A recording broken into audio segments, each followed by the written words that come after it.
Tak bych se vás chtěl zeptat, kdo z vás tady věříte v Boha nebo jinou vyšší moc, tak abyste prosím zvedli ruku. Přibližně polovina z vás. Děkuju. A já bych si chtěl přiznat, že donedávna jsem to měl úplně stejně, jako ta část z vás, která tu ruku nezvedla.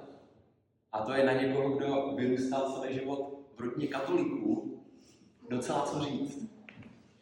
Ale jenom abyste si to měli představit, tak když chodíte každou neděli do kostela, hodinu tam sedíte v tvrdý dřevěný lavici, posloucháte nějaký blábol, tak to není úplně zajímavý.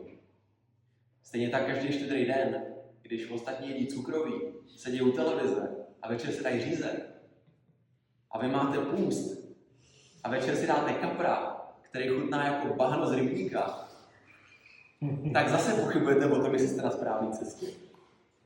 A aby toho nebylo málo, tak nesmíte chodit do hospody, doma se nesmíte bavit o holkách, sexu a podobných věcech a celý život slýcháte, že vy nejste normální dítě a že máte velký štěstí, že si vás Bůh vybral. Takže asi chápete, že malýmu Matouškovi se tady to úplně moc nelíbilo. Takže zhruba do 30 let, ještě nedávno, jsem měl silný trauma a téma Boha pro mě byl úplně pasé. A v podstatě bych přísahal na to, že se to ani nezmění a že to takhle vlastně celý život zůstane. No ale stala se jedna věc, která mi tu myšlenku rozbila. A to když jsem před 2 týdny jel na Šumavu na jeden pobyt. Ten pobyt se jmenoval Spiritualita v biznesu. Říkám si zajímavý jméno, název. A zazněla tam jedna myšlenka, která mě donutila se opravdu hluboce zamyslet. A bylo to: rozhodni se, čemu chceš věřit, a vesmír ti dá dostatek důkazů o tom, že je to pravda. Tak já tam tak sedím v té místnosti a říkám si, to je docela zajímavý, to je silná myšlenka. A pak si říkám, ty vogo, já už to chápu.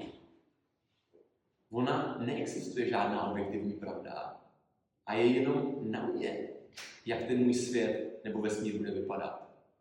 Ten Bůh existuje a neexistuje zároveň a já si můžu vybrat. A dokonce si můžu vybrat, jaký ten Bůh je. Je to ten zlej, co mi zakazuje, co nesmím a mluvit o sexu, a ten, který se mám bát. A nebo je to ten, který mě pomáhá, který chce, abych v životě uspěl a dává mi ještě víc, než si sám pro sebe dokážu představit. Já si můžu vybrat. A stejně tak si můžu vybrat, jestli ten svět tady je ten ráj na zemi, anebo to peklo. Ono je tady obojí.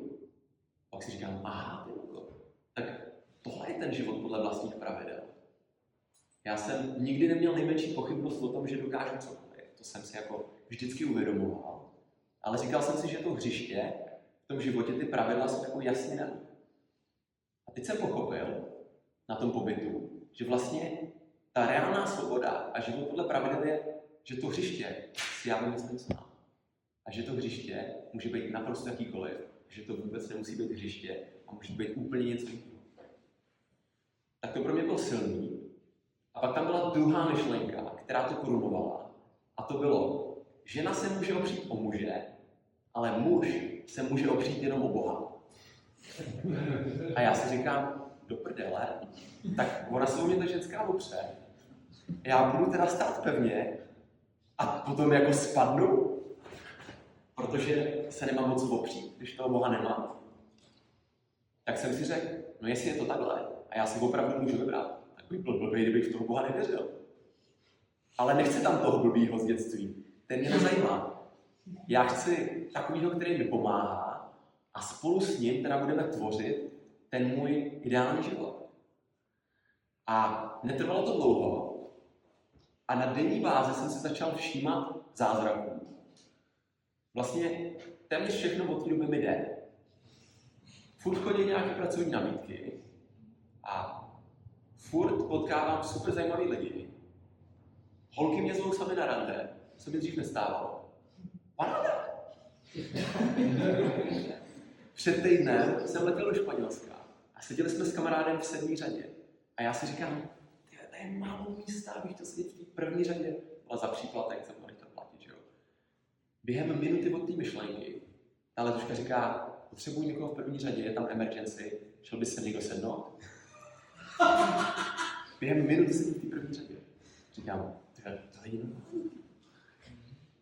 No a aby to nebylo málo, tak předevčírem jsem šel v lese a najednou vidím jako podél cesty pařez. A na tom pařezu, prostě useklej strom, je takhle dřevěný srdce, který z toho jako vychází. Mám to vyfocený. Říkám, tak jako jestli jsem doteď pochyboval, tak tohle je ono, to mi stačí. Takže i když spousta lidí může tohleto vnímat jako náhody, tak v mém životě už náhody neexistují. My si můžeme vybrat, čemu chceme věřit.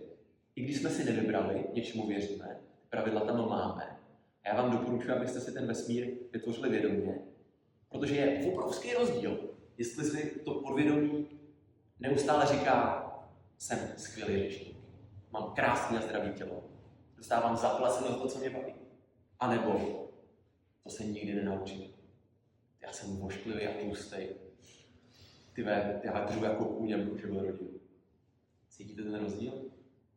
Brutální. Takže moje výzva pro vás je, pozorujte teď vaše myšlenky a pozorujte to, co říkáte ostatním, protože to jsou ty programy, které tam máte.